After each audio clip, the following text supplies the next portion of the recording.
Hello बच्चों, let's read a given question. The question says a wooden cylinder of mass 20 gram and area of cross section 1 centimeter square having a piece of lead of mass 60 gram attached to its bottom floats in water. The cylinder is depressed and then released. Show that it will execute SHM. Find the frequency of oscillations. So सबसे पहले तो we need to understand about the key concept of condition for being an SHM.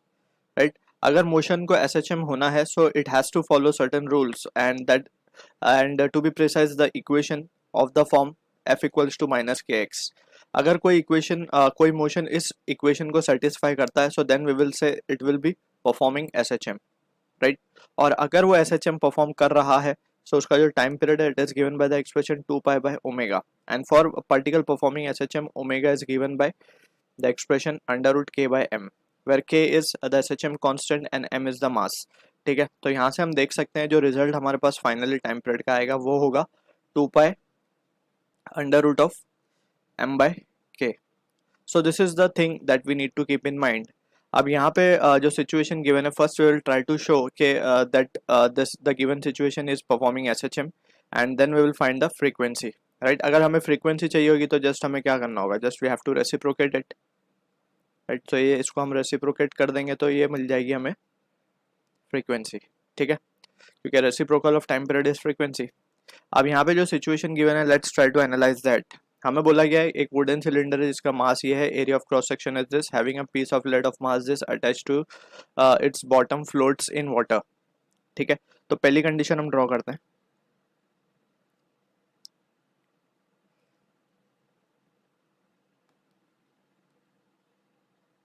Let's suppose this is a container, ठीक है, और इस container में वो wooden block है जिसके पास लेड का कोई पीस है 60 ग्राम का, वो अटैच्ड है, राइट. सो इस तरीके का कुछ सिचुएशन गिवन है. तो यहाँ पे ये जो है फ्लोट कर रहा है वाटर के अंदर. अब हमें पता है कि जब भी कोई चीज़ को वाटर में हम डिप करते हैं so it experiences an upthrust in the upward direction, ठीक है. सो लेट्स सपोज हम मान लेते हैं कि इसकी जो डेंसिटी है वो है सिग्मा, राइट. और जो लेड है उसकी डेंसिटी हम मान लेते हैं,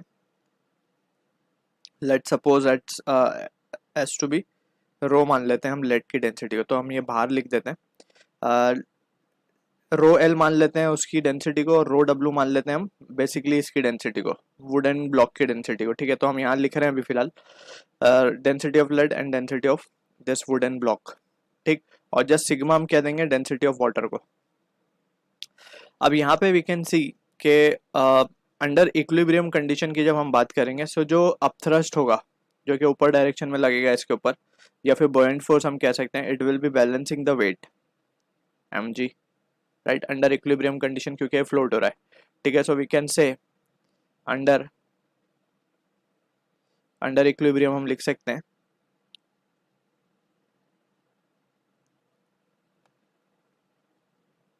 under equilibrium upthrust force will be equals to mg, right. अब हम अगर अपथ्रस्ट फोर्स की बात करें सो अपथ्रस्ट होता है basically density of liquid that is sigma into volume of liquid dipped inside. तो अगर हम मान लें कि ये है हमारा h हाइट डिप्ड इनसाइड, और अगर हम मान लें कि इसका जो एरिया ऑफ क्रॉस सेक्शन है that is a, so area of cross section is a we can say, ठीक. so in that situation we can say the volume will be a into h, right. क्योंकि ये जो lead का piece है ये we can consider it inside also, right. just वो bottom पे sticked है, so that is what the thing. so वो mass के अंदर contribute करेगा overall, so we can neglect the weight of water displaced by that lead piece, right. so volume of this wooden piece cylinder will be area dipped inside height dipped inside the water into the area of cross section, ठीक है. तो liquid की density volume into जी, ठीक है. अब यहाँ पे बात करते हैं mg टोटल मास आएगा, mass of lid plus mass of wooden block into G, right. So this is what the situation we will be getting. अब यहाँ से हम देख सकते हैं कि ये जो कंडीशन मिली है लेट्स से हम इसको एक्सप्रेशन नंबर 1 कह देते हैं, ठीक. अब इसी को थोड़ा सा फर्दर अब एनालाइज करते हैं। अगर हमने इसको फर्दर डिप किया इनसाइड, ठीक है, अब हम इसको डिप कर रहे हैं,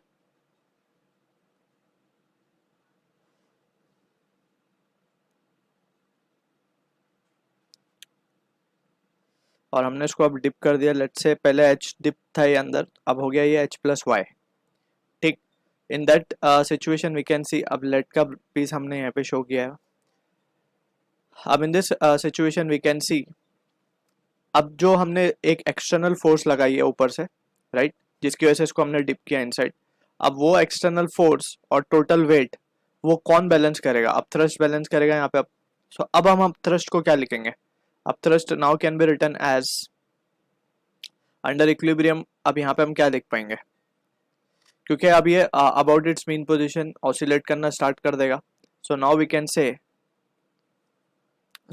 वी कैन से जो नेट फोर्स एक्ट कर रहा होगा सिलेंडर पे, that can be given as net force will be mg, तो नीचे की तरफ होगा ही, that is m of ml plus M W into g, ये नीचे की तरफ है in the direction of applied force, right, minus of जो वैल्यू होगी that is the upthrust. So upthrust को हम क्या लिख पाएंगे? Upthrust can be written as rho, that is density of this wooden block जो भी हमने लिया है, सॉरी डेंसिटी ऑफ लिक्विड होगा, into area of cross section into the length, ये length dipped inside, into g. So this will be the value we are getting. अब यहाँ पे हम from the expression one we can see, ये g जी cancel हो जाएगा, यहाँ से h की value we can take out and we can substitute in the given expression. So we can say therefore F net जो होगा हमारा, F net comes out to be, इसको हम लिख पाएंगे mass of lead plus mass of water into g minus of sigma A H minus of sigma A Y g, और यहाँ पे जी भी आएगा, ठीक है। So this is the result we are getting. अब यहाँ से we can substitute from equation one से हम h की वैल्यू निकाल सकते हैं, therefore F net will be equals to, ये तो टर्म ऐसे ही रहेगा, minus of rho A g, h की वैल्यू हम लिख सकते हैं M L plus M W divided by जो वैल्यू आएगी हमारे पास sigma A H, right, and from this sigma A just, ठीक है, एंड यहाँ पे ये रहेगा सिग्मा जी ए वाई। तो यहाँ से हम देख सकते हैं सिग्मा ए तो कैंसिल हो जाएगा। अब जो रिजल्ट हमारे पास आ रहा है we can say M L G plus M W G minus of M L G minus M W G, ठीक है, minus of A sigma G Y. तो यहाँ से हम देख सकते हैं सारे टर्म्स कैंसिल आउट हो रहे हैं। सो जो एफ नेट आ रहा है हमारे पास, just it is coming out to be minus of A sigma g into Y.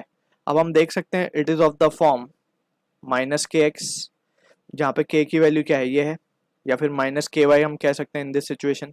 So we can say therefore ये एक एस एच एम है, hence it is an S H M. तो ये first part of the question is been proved now. अब हम बात करते हैं उसकी फ्रीक्वेंसी हमें कैलकुलेट करनी है। तो फ्रीक्वेंसी का just we will directly use the formula. So we can say therefore now frequency हम निकाल सकते हैं, दैट इज एन, इसको हम लिख पाएंगे जैसे हमने एक्सप्रेशन लिखा 2 पाई अंडर रूट के हमारे लिए क्या है, ए सिग्मा जी अपॉन, सो मास को हम डायरेक्टली लिख सकते हैं वैल्यू, मास की वैल्यू जो होगी हमारे पास वो होगी 20 plus 60 80 grams, right. So 80 into 10⁻³ हम इसको कर देंगे। अब just we have to now substitute the value, हमें 80 ही रखते हैं हम इसको। एरिया भी हमें सेंटीमीटर में गिवन है, सिग्मा ऑफ वाटर को हम ग्राम में ले लेंगे, दैट इज 1 ग्राम पर सेंटीमीटर क्यूब हो जाएगा, ठीक है। जी की value we will substitute it as 980, ठीक। सो फाइनली ये रिजल्ट अगर हम सब्सटीट्यूट करें वैल्यूज इसकी, so we can say therefore जो n होगा वो होगा 1/2 pi, let's take, so we can substitute all the values over here. So we can say therefore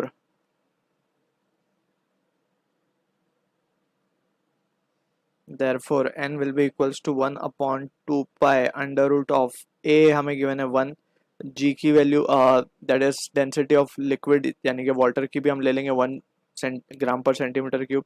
जी की अगर हम बात करें so we will take it as to be 980 divide by 80, right. So ये रिजल्ट आएगा हमारे पास 1/2 पाई अंडर रूट ऑफ 98/8. सो ये वैल्यू आएगी हमारे पास 3.5 डिवाइड बाय 2 पाई की वैल्यू होती है it is 6.28. So on dividing this value comes out to be 0.557 hertz.